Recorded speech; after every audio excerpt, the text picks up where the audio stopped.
So you need a hand, do you? We do. I'll be heading to market for the ingredients we need. I could do with some help. And some company, too. The other can assist me in researching how best to prepare the shielding itself. Can we count on your aid?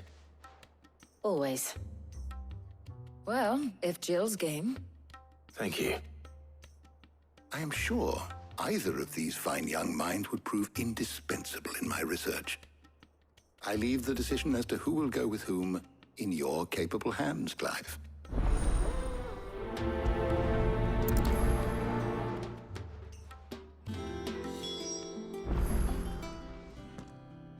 So, Clive, have you made your decision? Who will accompany you on your little excursion?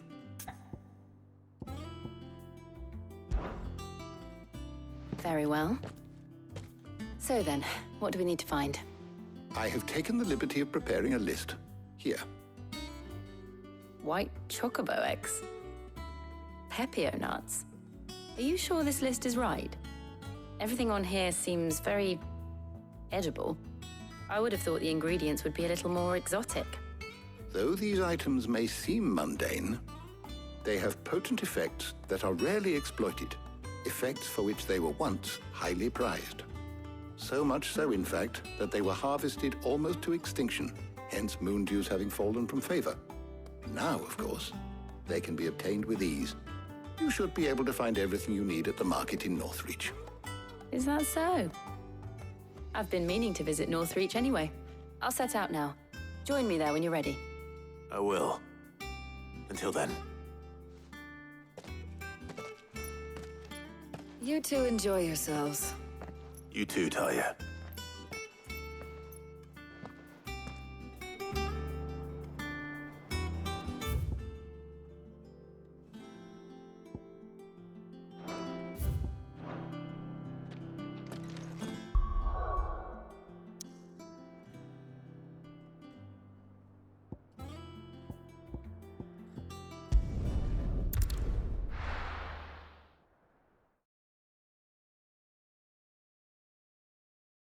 Now, where's Jill?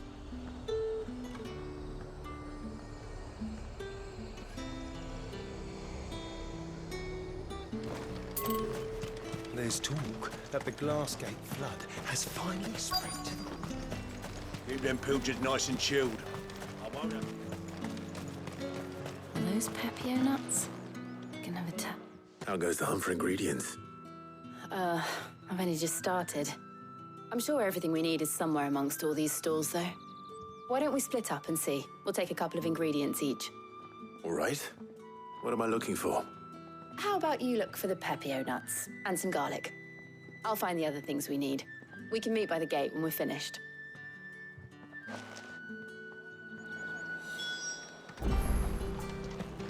Up! You'll not find a bruised pippin. Fresh cunts! Come and get them before... What can I interest you in today?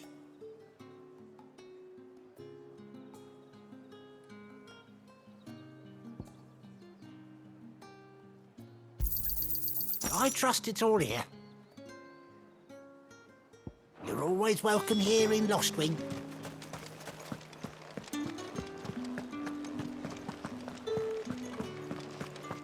All anyone ever wants anymore is a water crate. How the hell is anyone supposed to... Oi, don't touch anything.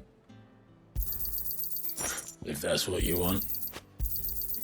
Go on, take it. Thanks for nothing. That's everything. Let's see how Jill's getting on.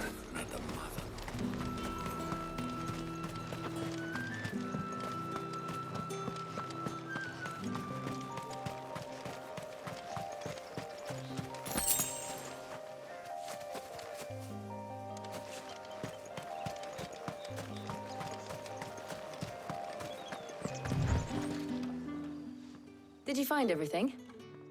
I did. Here.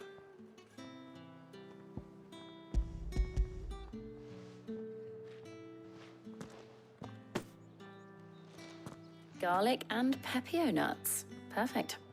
Now all that remains is for Harpocrates to somehow turn all this into what Mid needs to keep her engine cool.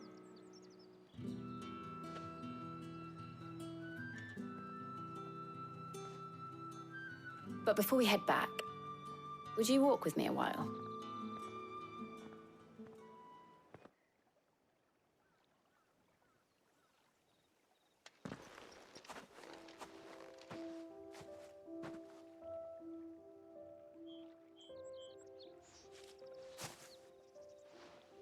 Thank you for asking me to help you today. It makes a nice change. It does. It's good to get away from all the battle and bloodshed for once. Just being here reminds me of when we were children. Do you remember? Walking down Market Street in Rosalith, taking in the sights and smells. How could I forget? What with Torgal's antics. Remember how his nose would prick up at the scent of sausages? He'd go racing away and we'd have to go running after him. We wouldn't catch you now, would we, boy? Is there anything you wanted to buy for yourself while we're here? There was, yes. Well, sort of. Molly in the kitchens told me about a place that sells particularly good pies. Thought you might like to share one with me. I would. Thank you. And I saw some bread.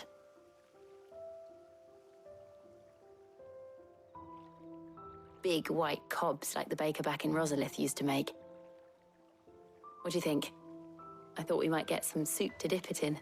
But then I tried a slice of the butcher's dry-cured ham and it was just... oh. You all right? Sorry. It's just... you're right. I really do feel like a child again being here with you.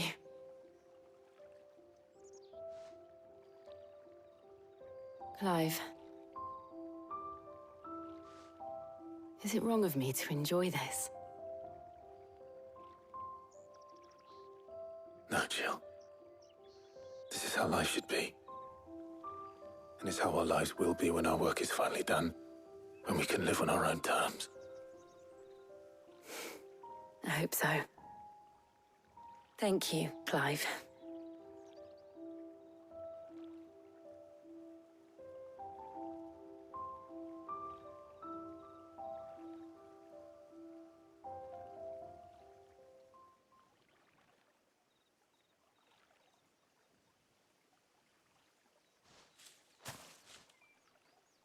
Well, I suppose we better be getting back.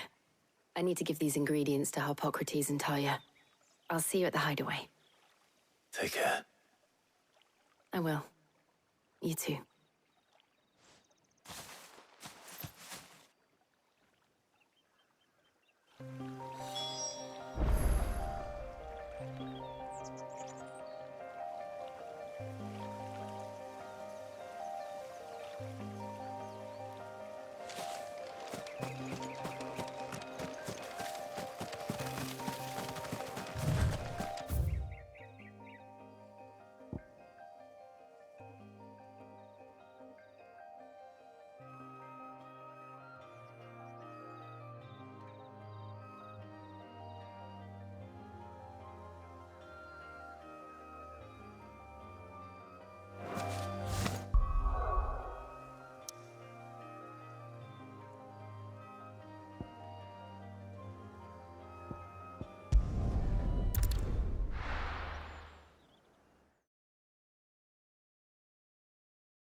I wonder how Harpocrates is getting on with the moon dew.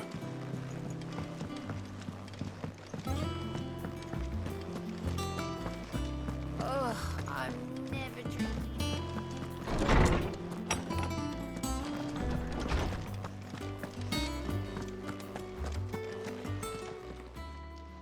How's work on the shielding progressing, Harpocrates? Well, very well indeed. And thanks in no small part to your kind assistance. I was just explaining to Talia how we might best go about preparing the moon dew. And now that we have all the ingredients, we may begin. You can count on me. I've mixed more than a few mysterious concoctions in my time. I'm sure you have. What about the shielding itself? Work is underway, under the watchful eyes of Bardolph and Obolus. Apparently, it'll be ready soon. Thank you. All of you. Right then. Jill, Would you join me in the infirmary? Many hands make light work and all that. Of course.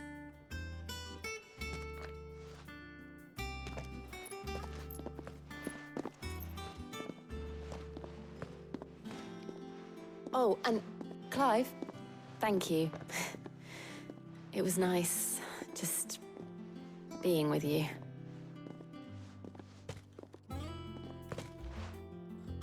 It appears our work here is almost at an end. A shame. I was enjoying playing the man of action for once. When both the shielding and the moondew are ready, it will merely be a matter of applying the one to the other. Followed by a rigorous process of testing and retesting, of course. Perhaps someone ought to warn young Mid of that. Leave it to me. Thank you, Hippocrates.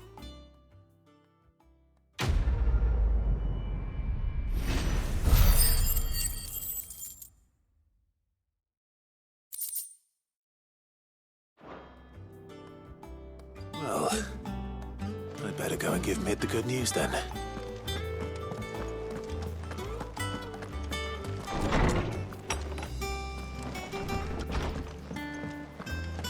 Thanks to Sid, the man who...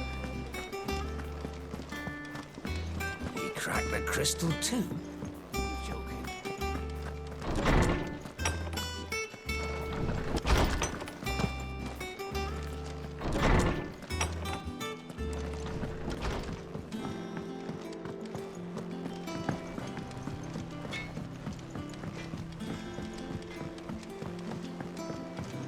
I went up to give some greens to the chocobo.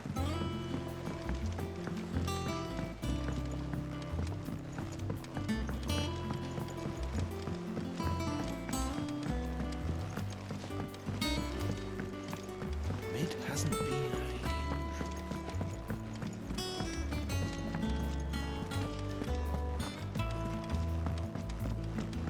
Editors started reading books that don't have any pictures in. I have done it, Sid. I have learned all the letters. Every one.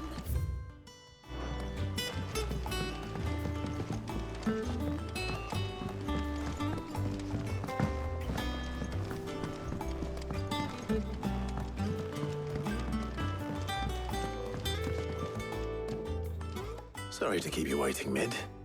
But you'll be pleased to know that work on the shielding is underway. You found something for it? In a manner of speaking, Hippocrates knew of a substance that's highly resistant to heat, a coating that should provide the protection you need. He's supervising the construction and testing of the shielding as we speak. Brilliant! I knew you wouldn't let me down. Don't thank me. I'm just the errand boy. Right then, better start working out how to bolt all these bits together. To the Black Hammer!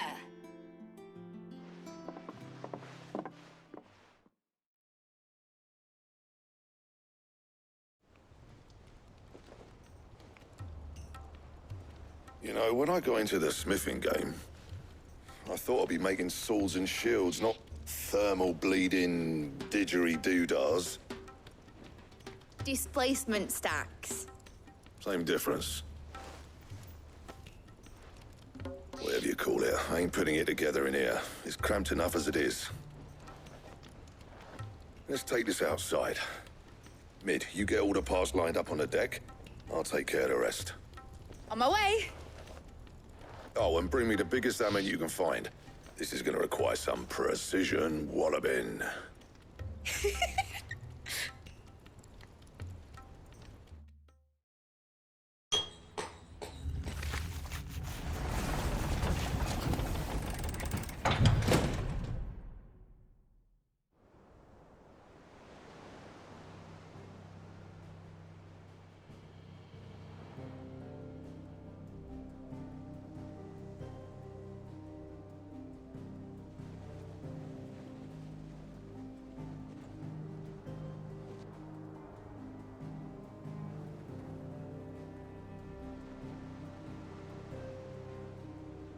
It's finished! It's finally finished!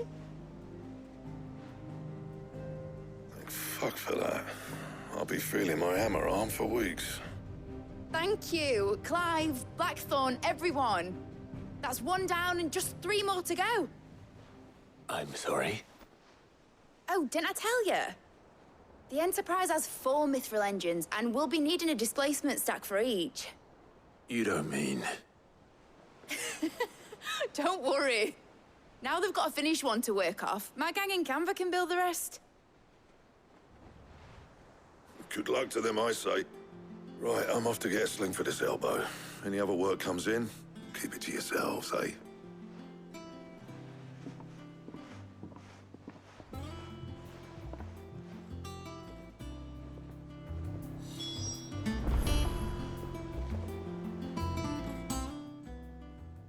What's the matter? Nothing. Just daydreaming. Thinking about the Enterprise sailing off over the horizon to shores unknown, searching for a land untouched by the Blight, just like me and my dad planned. So if the worst came to the worst and every scrap of soil in the Twins turned black, we might still have a chance. That's what she was meant to be. You see, one last chance just in case we needed it. But now she's so close to being finished, I've realized I don't want her to be that. I don't want her to be just a lifeboat for us to cling to if things get desperate. I want people to sail aboard her by choice, not from the lack of it. In a world where we're not just trying to survive, but where we can actually live. I'm working on that. And I'll do everything I can to get you what you want. Don't you always? All right. My mind's made up. As soon as the Enterprise is fit to sail, I'm putting her under your command. Sod our plans, I'm trusting in yours. Are you sure about this? Something tells me it's what my dad would have wanted. He'd be proud of you. You were gonna visit his grave, weren't you? I was. And you can come too, now that your little project is finished. Right. There's just one thing I need to finish up first. Won't be a mo. All right. I'll let Otto know you're coming. Meet us in the mess when you're ready. Aye, aye, Captain.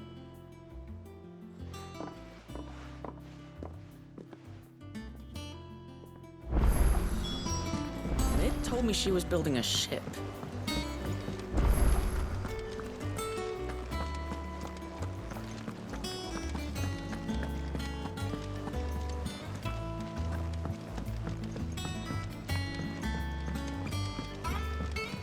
Is that the thing Tomes helped to build?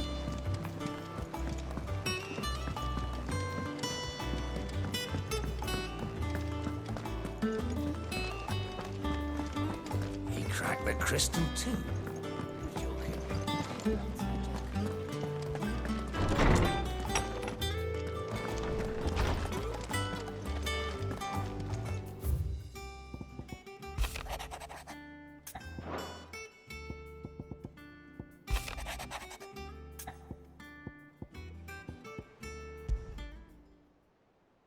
Trouble with the ledgers.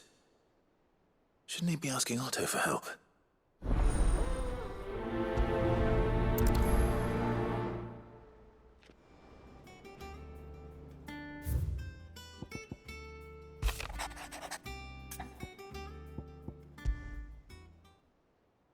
What could be wrong with Torgor? He seemed well enough when I last saw him.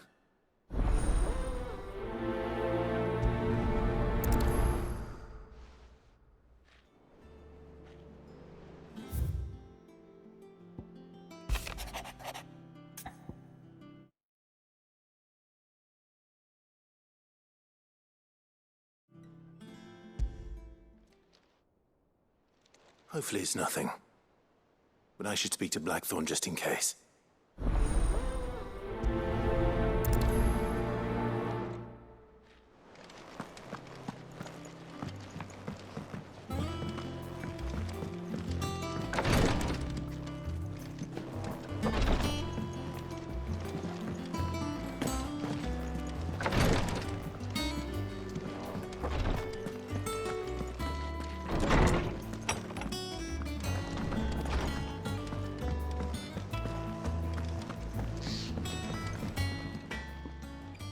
Blackthorn, do you have a moment? Not really, no. This won't take long. I just wanted to ask how you're getting on. August was worried about you, and you might still be doubting your craft, even after learning the trick of that cuirass. Is there something else weighing on your mind? Perhaps sharing your thoughts might help. That bastard's like a dog with a bone. Still, he's got a keen eye, I'll give him that. He's just, well, Karen showed me something. Something I've never seen before. And that was? A sword. An odd-looking thing with a single-edged blade. The metal itself wasn't anything to write home about, but fuck me, the edge on it. You could slice a man clean in two with a weapon like that, and he'd be halfway home before he even realised he'd been cut. So that's what's troubling you? No. Not troubling me exactly. More distracting. Can't stop thinking, how do you get an edge that sharp? It's driving me mad. And if you knew how to do it, we could arm the curse breakers with even better blades. That's about the size of it, yeah. I'll see what I can find out. Sharper swords are always welcome. And we can't have our master blacksmith being distracted. You're a soft touch, you know that. But I can't say I'm not grateful for it. Good luck, eh? Thank you. Let's see what Karen knows about this sword.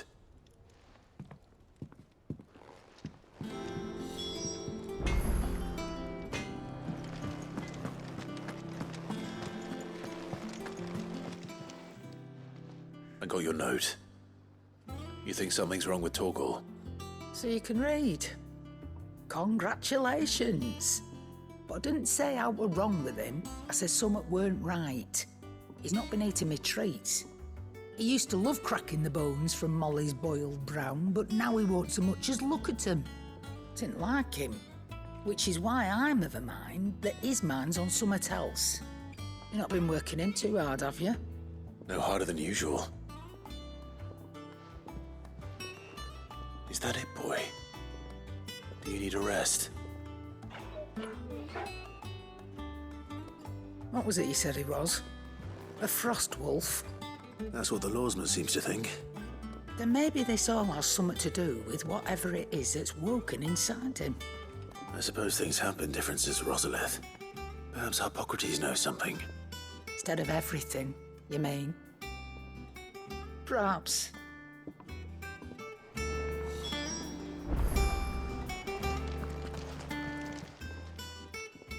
You're looking well, Karen. What do you want? Out with it. I want to know about the sword you showed Blackthorn. Single-edged and extremely sharp. Running around after him again, are you? I suppose I am, yes. But I need to help him find out how to work an edge like that. It's driving him to distraction. Little wonder, I suppose. There's not many like that make it as far as the twins, and those that do go straight into private collections. Which made it nice and easy finding a buyer. Can you tell me who bought it? Where is it now? You think I tell people who my clients are? Suppose you're not likely to go nicking him off me, are you now? Fine. If you stop mooning at me like that. Lord Ignac's the man you want. Delmechian bloke. Collects weapons and the like. And he's got more money than sense, which is why he's one of my favourite clients. Reckon he'll still be at the inn in Dalamil, where I left him. Thank you, Karen. Oh, and he's a touch eccentric, if you take my meaning. I appreciate the warning.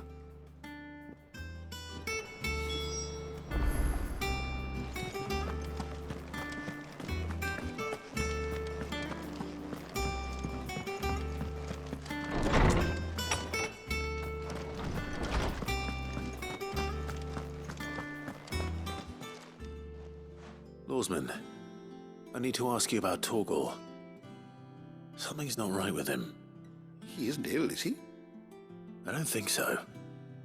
But according to Lady Karen, he seems to have lost his appetite, which is certainly a new development. She says he's hardly been touching his bones of late, and she believes it may have something to do with what happened at Rosalith Castle. I rather think she might be right, though not about his appetite. All canids are instinctively inclined to crack open bones for the rich marrow that resides within, and I see no reason why a frost wolf should be any different. Accordingly, I suspect it is not a lack of appetite that afflicts Torgal, but a surfeit of it. If we assume that his newfound magics require additional nourishment to sustain, it may well be that the bones Lady Karen is accustomed to providing are no longer sufficient. Frost wolves, after all, habitually prey upon far larger animals, whose bones may yield altogether different nutrients. As to where one might find a suitable substitute, some antelopes that graze the meadows of eastern Rosaria have been known to grow to a size more than double that of their lesser cousins. I don't recall ever seeing any that large. And little wonder. The oldest and largest such creatures rarely leave the safety of the highlands for fear of predators. The last elder antelope sighting I recall hearing about took place near Cressida, and that was long before the village was abandoned. Even so, it seems like a good place to start. Good hunting, Clive.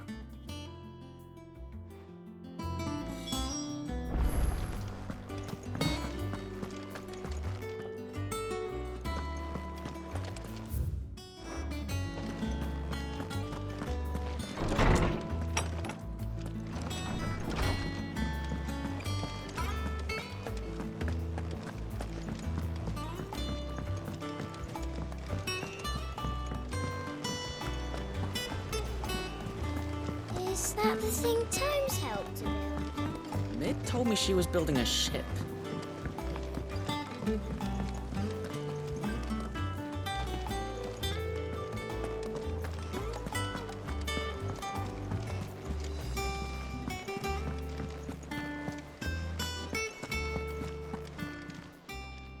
Welcome to the Patron's Whisper. Come to claim your just desserts?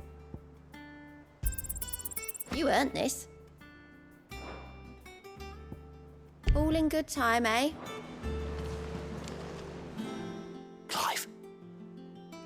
That's why I'm here. Shh. Otto might be listening. Is this better? A little. Listen. I've some bad news. It turns out the hideaway may be slightly behind in its payment to certain lenders, and it may be my fault. But I swear to the goddess, I thought I had the numbers square. Sadly, that square turned out to be more of a circle. 0, you might say. I can straighten it out, I swear, but it's gonna take some time, and I'm gonna need help keeping it from Otto. Bit late for that, I'd say. There you are! What a surprise! So let me get this straight. You forget to pay our lenders what they're due, and instead of coming straight to me, you get Clive to come to you. And I will dig you out of the hole you've dug for yourself. Clive, the man in charge of the place you've been cheerfully trying to bankrupt. And you thought this was a cunning plan. Why? Well, who needs paying? Oh, just Martha. And the dame. And, well, Lady Karen. But only 500 talents. We owe 3 of our most trusted friends 5 million gil. Each. 5 million each. They lent us the bulk of the money we used to rebuild the hideaway, you see, and, well, I must have made some sort of oversight. Those ledgers were my responsibility, and it was my decision to entrust them to you. This is my fault. Do we have that much to hand? I can always ask my uncle. No, we don't. And no, you won't. We've lightened Lord Rosfield's purse enough. After the king's ransom we had off him, he deserves better than to see our begging bowl. Besides, we'll need to learn to stand on our own if we're gonna make this work. All right. But that doesn't mean you have to shoulder the burden yourself. Is there anything I can do to help? There might be. How'd you fancy taking these to Martha and the Dame? Rocks. Rocks. He says.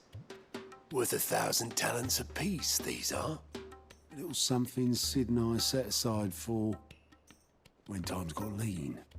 And I reckon 15 million in overdue debt probably qualifies.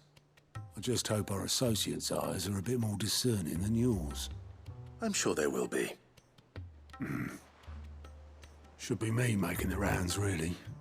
But you know how it is with this place. Orders to bark, arses to wipe, and all that.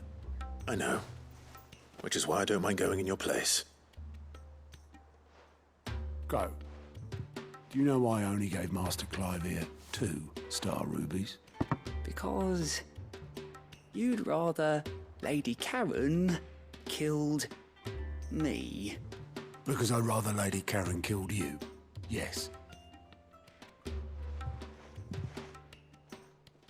Well, I suppose this is goodbye then.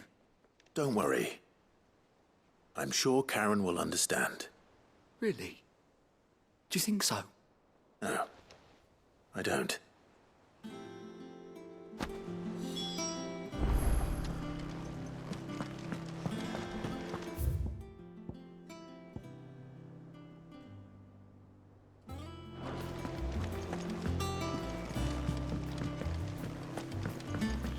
Mid told me she was building a ship. Is that the thing Tomes helped to build?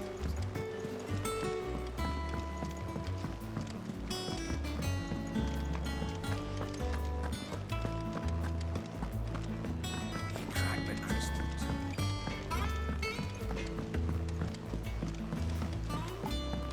I went up to give some greens to the chocobo.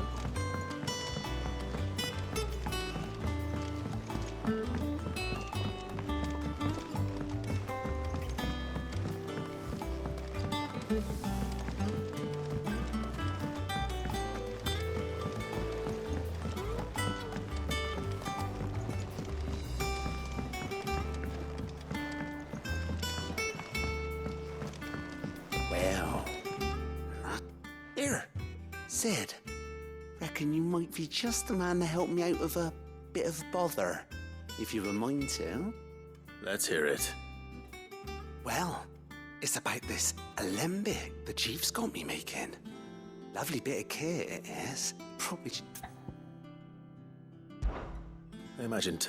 someone not gave you port sandy. I would have gone. All right. Thank you.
Is that the thing Tomes helped to build? Mid told me she was building a ship.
People take notice of wealthy men.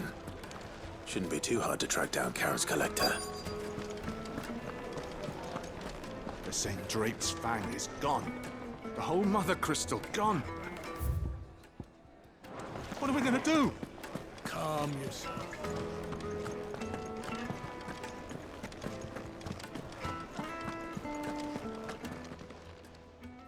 My reputation will be ruined! Ruined! Calm yourself, Lord Ignac, I beg of you, before you do yourself a mischief. Pardon the intrusion, but... Out! Get out! I paid for these rooms so I wouldn't be disturbed. Leave me be! Please, allow me to apologize. His lordship is going through a difficult time, and he's never been fond of guests arriving unannounced. Radim! Get rid of the filthy oaf this instant! Very good, Lord Ignac. Would you mind stepping outside for a moment?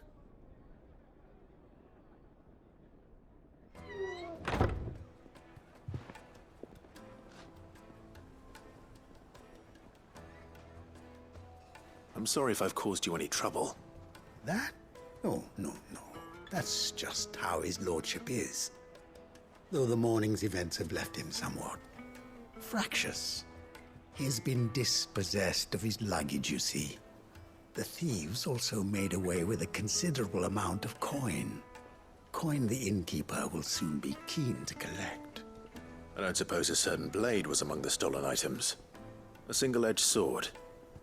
It was purchased from a merchant friend of mine. Ah, you know Lady Karen. Yes, I'm afraid it was. Then I'll retrieve Lord Ignac's luggage. But I have one condition.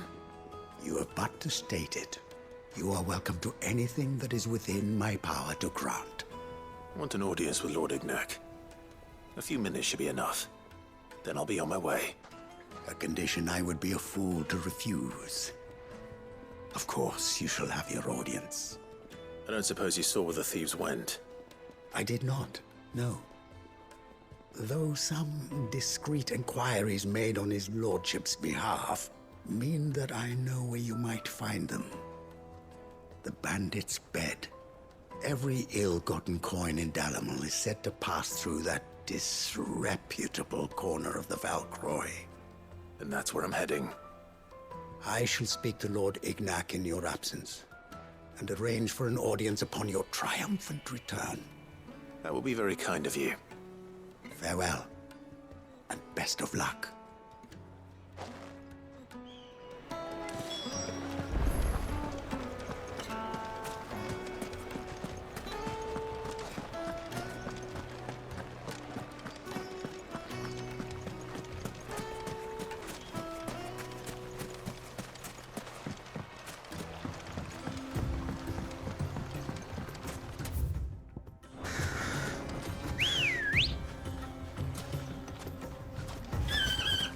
Come on.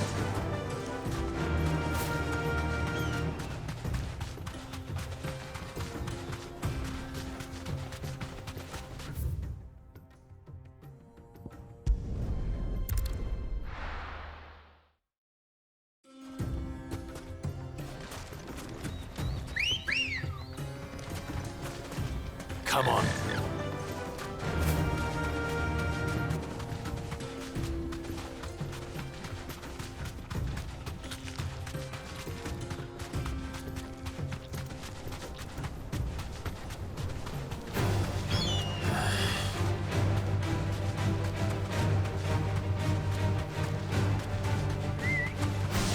Damn vultures. Preying on the trade caravans. You've picked the wrong target.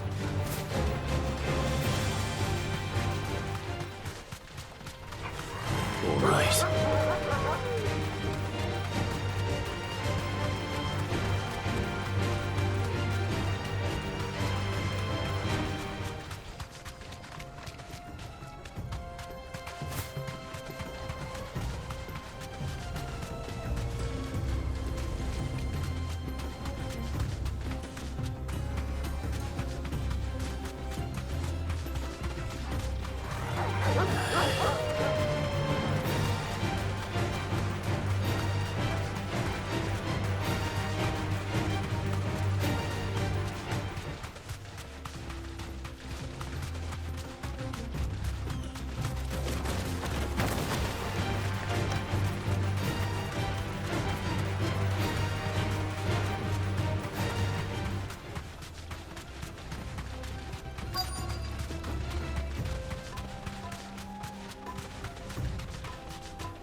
got company! Come on, lads, let's tear the bastard's head off!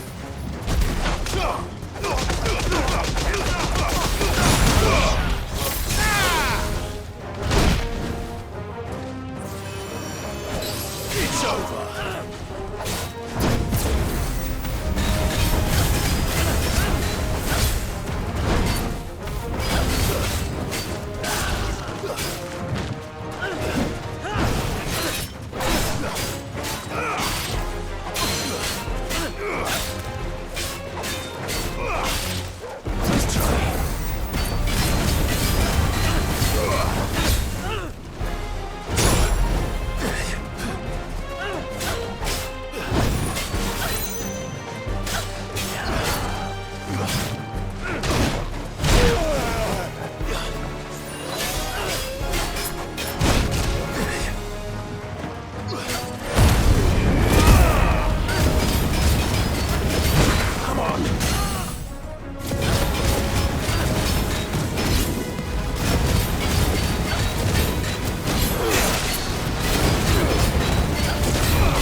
This must be Ignac's luggage.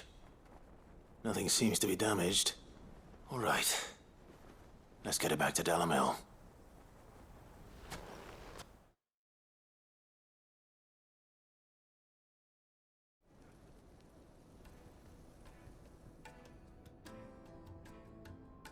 I hear I have you to thank for the return of my effects.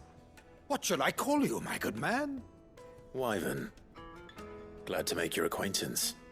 A formidable name indeed. Well, Wyvern, I appear to be in your debt. Redeem here tells me you wished for an audience. Is that all? A few moments of your time should suffice, yes. You're a peculiar fellow, Wyvern. All right, speak. Master Wyvern was wondering if you could tell him about a certain single-edged sword you recently acquired. Oh, a true work of art, that one. Karen drove me hard on the price, but I would have sold her Radim here to get my hands on that sword. It was made in the Outer Isles, far beyond the Twins, and is used exclusively by the practitioners of a unique school of swordsmanship. They believe no combat should ever exceed a single strike, and hone their blades to such perfection that none ever does. Each sword is made for that one perfect stroke, and for that stroke only. They crack upon a second blow. There's a brutal sort of beauty to it, really. But how do they hone such an edge?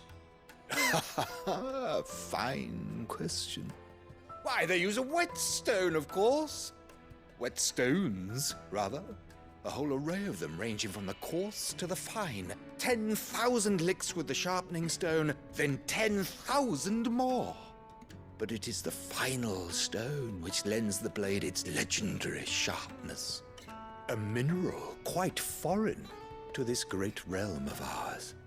And that is the key. The secret ingredient. Wyvern, it occurs to me that my little lecture is hardly equal to services rendered. Take this, together with my regards. The very stone of which I spoke, far rarer among collectors than even the blade itself, and a far more fitting payment. Thank you. Pardon the intrusion, my lordship. However, it is long past time we prepared ourselves to depart. So it is. I am locked in bitter competition with a rival collector of curiosities. I am one step ahead of the unscrupulous scoundrel, but he is hard at my heels. Are there many other collectors out there? Too many to count, but only one do I consider my nemesis. Lord Byron Rosfield, and is a perennial thorn in my side. I can imagine. Farewell, Wyvern. May our paths cross again. Radim, we mustn't dawdle.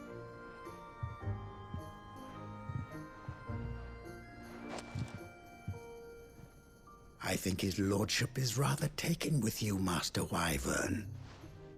Thank you again for your assistance. Coming, my lordship. I'll be right there.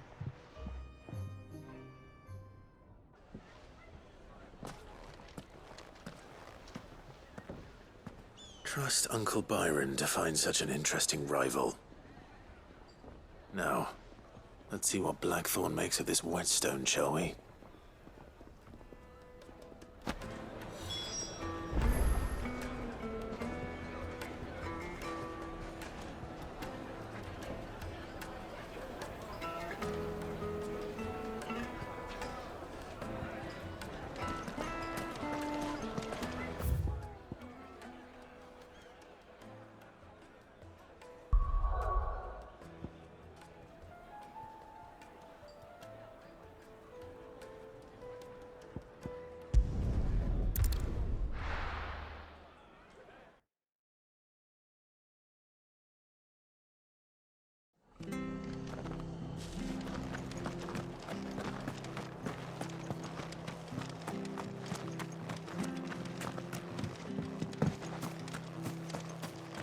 I love Martha like a sister.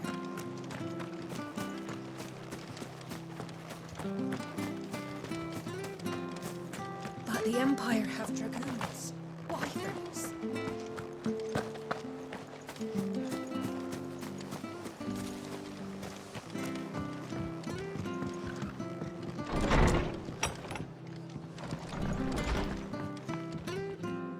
Clive, we weren't expecting you.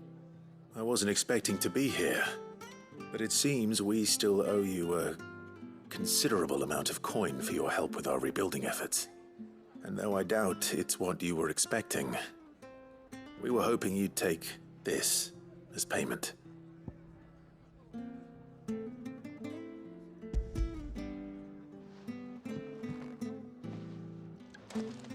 A star ruby? I can't accept this. It's worth at least twice what you owe me. More if you can find yourself the right buyer. Think of the difference as interest. Interest? If word got out I charged that much, no one would ever borrow from me again. Anyway, why are you the one here asking me about this? I'd have expected Otto. Bit much sending the Lord Marquis out to settle your debts, isn't it? The old goat working himself to death again? Something like that. Most days I think he's the only reason the hideaway's still standing. Same as always, eh? Back when the place was nothing but a twinkle in the eye of a recently retired Lord Commander, word is he was the first one Sid reached out to. Probably knew that without his strong arm and level head, the idea would never get off the ground. Sid may have been the face of the hideaway, but Otto's always been the backbone. And when Sid passed away, we were all worried that would be the end of it. That Otto would just give up. His death was hard on everyone. But it must have hit Otto hardest of all. But he didn't give up, did he? Quite the opposite, in fact. If I recall, he was the one who nominated you as Sid's replacement, and rallied the rest around you. I reckon what he saw in Sid He saw in you too. And don't we all? Doesn't hurt that you're half as stubborn and twice as handsome, neither. That, and you keep good company. I suppose I do.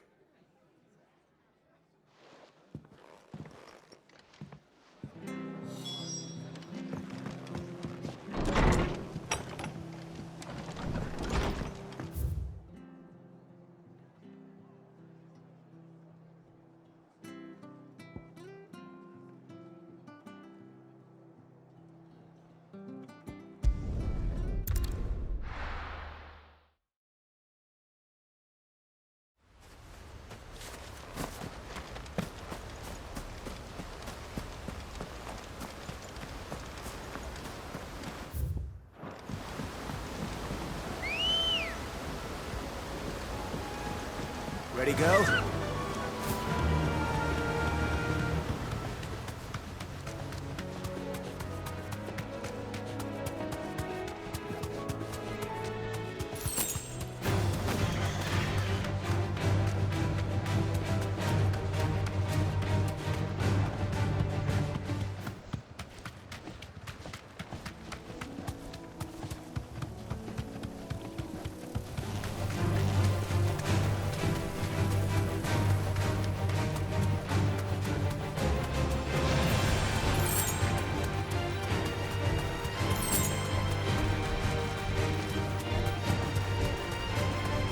It's certainly quiet. If I were a giant antelope, it'd seem like just the place.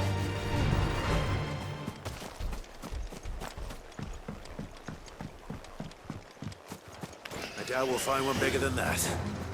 You hungry, Torgal?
Now,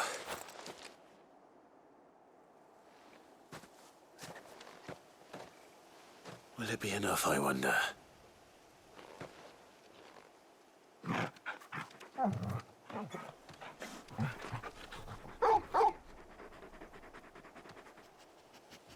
I say that answers my question, which means we owe the lawsmen our thanks. You're just a big puppy, aren't you? A very big puppy.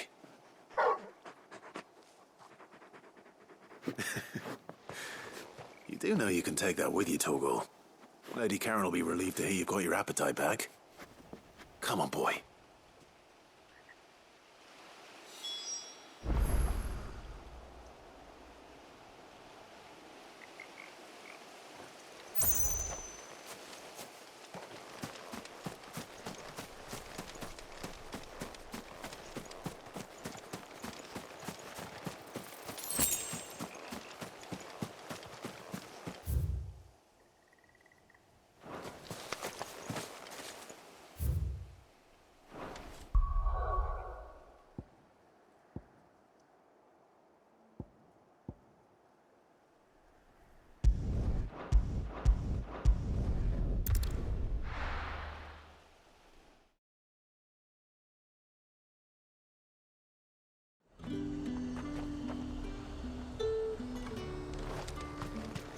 There's talk. Have a glass.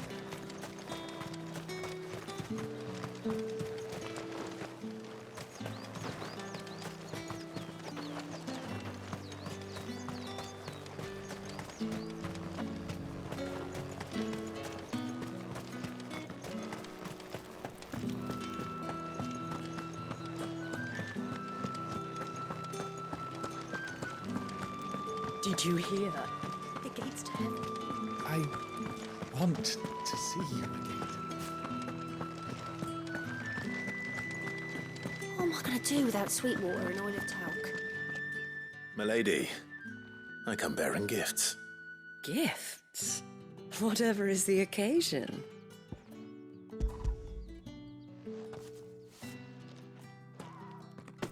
Oh my.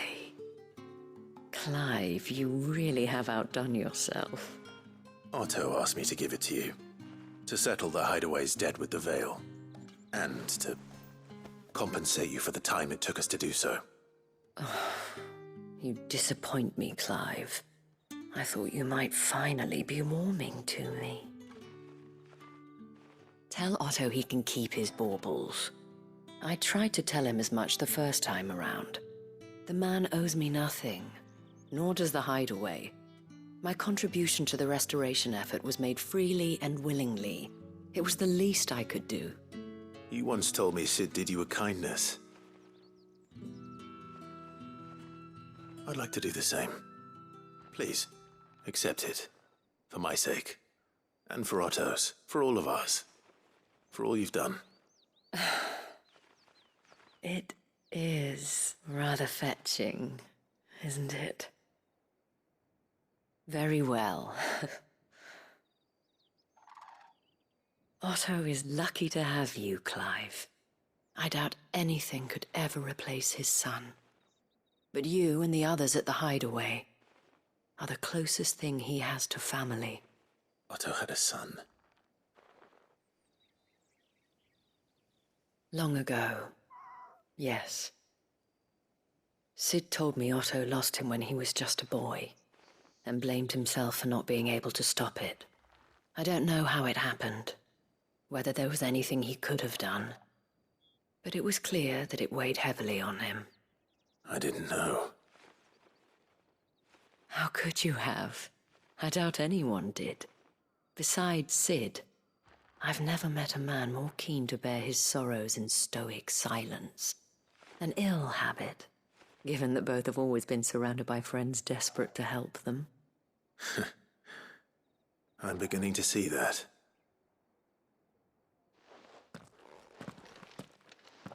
Go will want to know the stones were delivered. If he's still with us.